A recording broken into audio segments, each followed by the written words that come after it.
And the biggest issue for me on SHA is the scheme to defraud Kenyans and the inferior services in comparison to what NHIF was offering. It is nauseating to see my colleagues that we have been talking together, the language I'm speaking now, switch in a flash. Yeah? Just because of the broad-based. I mean, listening to him today, I don't know him. Because the language that he is speaking is foreign to me.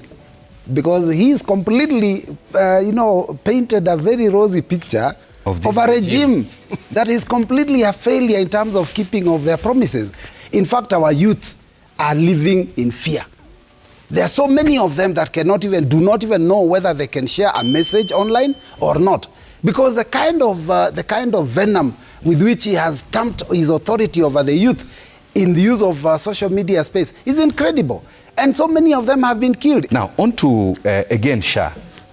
You know, I said SHA is a wonderful idea. The problem is there are people who want to take advantage, particularly through the system, to try and make money in inappropriate ways. Like he has said, issues to do with the emergency and chronic illness fund is a great idea.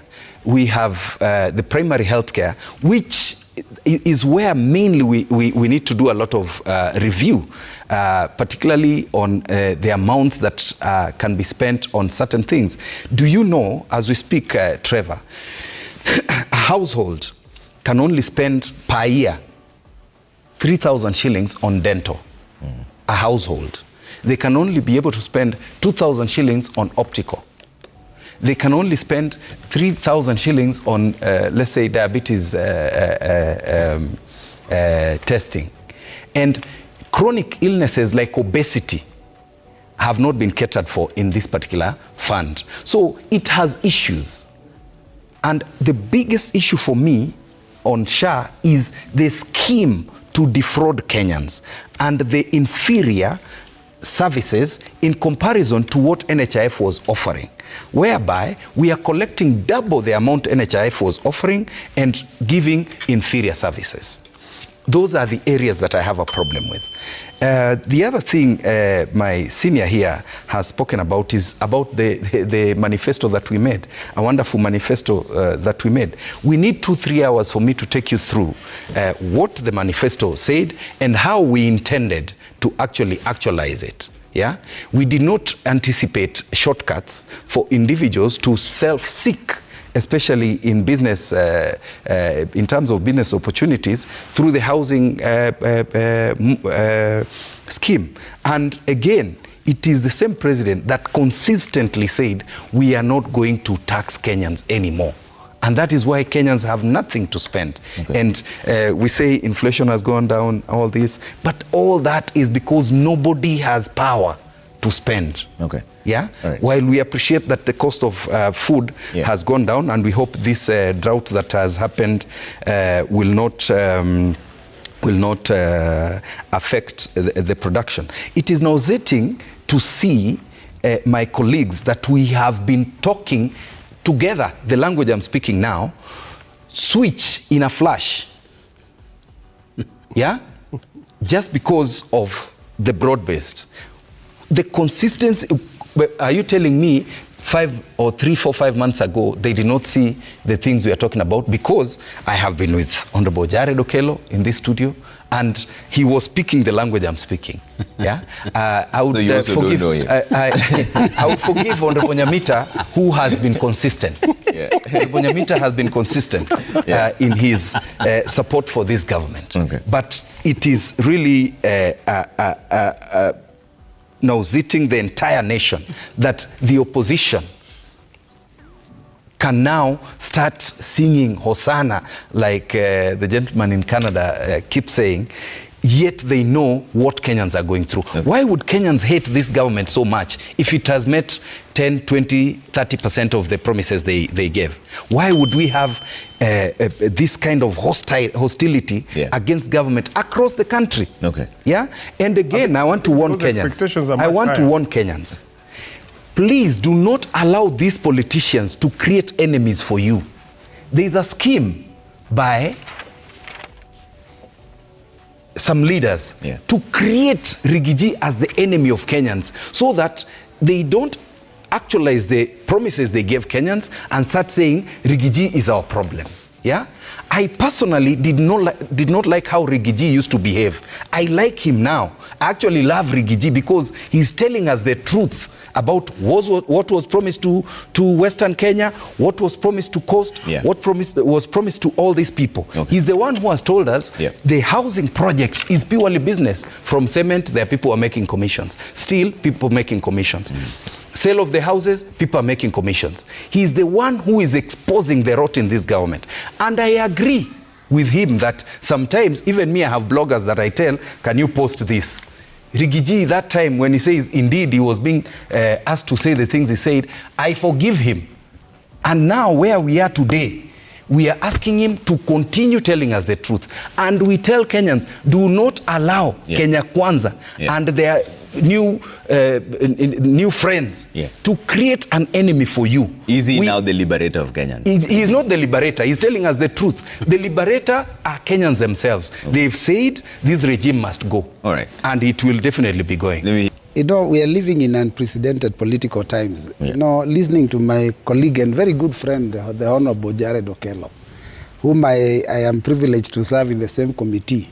I mean, listening to him today, I don't know him.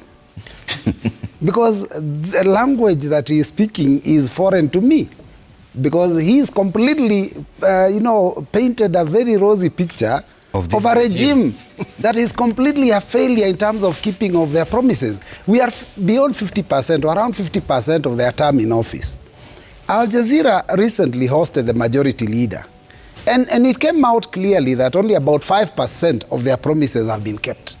And this regime, if I may just say, a lot of our people believe that the head of state is a person of doublespeak and that he lies a lot. In fact, that's one of the nicknames, because even from Kasongo, they've said Kaongo.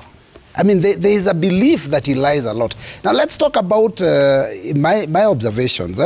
Even today's topic, in June 2024, he banned public harambes.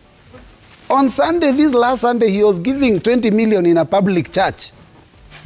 That's just the immediate topic we've just talked about. That is already an unkept promise because he said, we'll ban these things. The end is doing it. But then during the campaigns, wow, he was a master. He told us we'll get free phone calls. I would like someone to demonstrate free where Wi-Fi. We can get these free phone calls and free Wi-Fi in this country.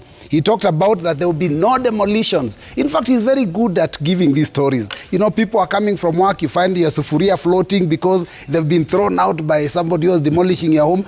Over 10,000 families, their homes were demolished in Athi River just last year. He said that there will be no extrajudicial killings. I mean, the amount of the death, the killings of the youth and women in the country is unprecedented. It has never reached that level before. In fact, our youth are living in fear. There are so many of them that do not even know whether they can share a message online or not, because the kind of venom with which he has stamped his authority over the youth in the use of social media space is incredible. And so many of them have been killed, including fighting his one of these ministers, because the minister, I think, is being threatened to be fired, including the abduction of a child that is, the kin of one of his own cabinet ministers. So basically, let me continue. There's also the issue of Mama Mboga and Boda Boda. They were told, they will be brought from the bottom up. And they were told we are forming a government of hustlers. I would like someone to show me which hustler is in that government. I mean, unless you're calling the honorable minister for labor, maybe you're calling that a border man, or I don't know, because those are the stories that were given during the campaigns. He said he will never fight his deputy president because he went through a lot of trouble when Uhuru was having issues with him. Now, the thing is this, that Uhuru had problems with him, but Uhuru left him in office. He has kicked out his deputy before the first half of his term. But this is something he told the Kenyan people, I will never fight my deputy. Rigathi Gachagua is outside. He has brought in a proxy, a Mr. Yes Sir, to take over that office. An office, a person who marshaled his resources, his own resources, and his community to back him for presidency.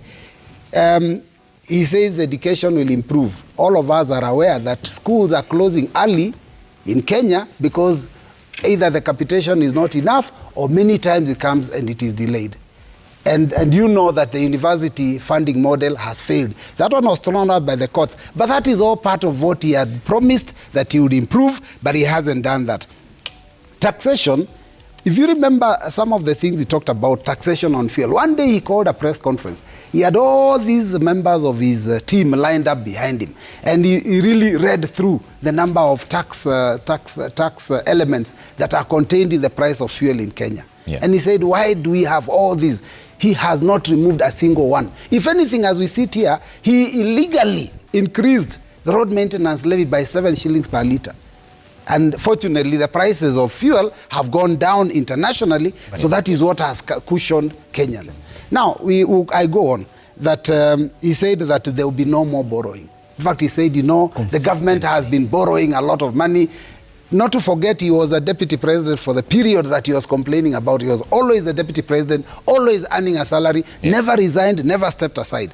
But he complained that, there's too much borrowing. He continues to borrow. In fact, his first year, he was globetrotting all over the world. And every one of those trips was about looking for money to borrow so that he can run as affairs of the state. But he told us he would not borrow.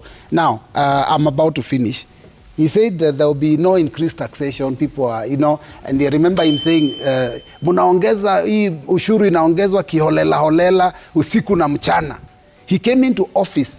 Trevor, we have never been taxed as we are now. All Kenyan pay slips, because he said pesa mfukoni, we thought it meant he would put money in people's pockets. He has taken out money from Kenyans.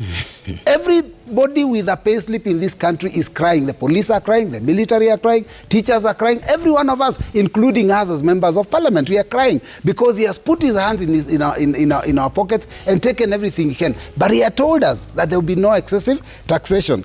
Now, I think the list goes on and on. Trevor, if you give us another maybe 2, 3, 4 hours, we may attempt to demonstrate and maybe but the reality is that the promises that were given by the president and his team of Kenya Kwanza have not been kept. Let me know your thoughts on the comment section. Thanks for your time. If you are new to this channel, please take a moment to subscribe, give this video a big like, and leave a comment, and also hit the bell button so you get notified when we post next time. God bless you. Aluta continue. Peace. See you later.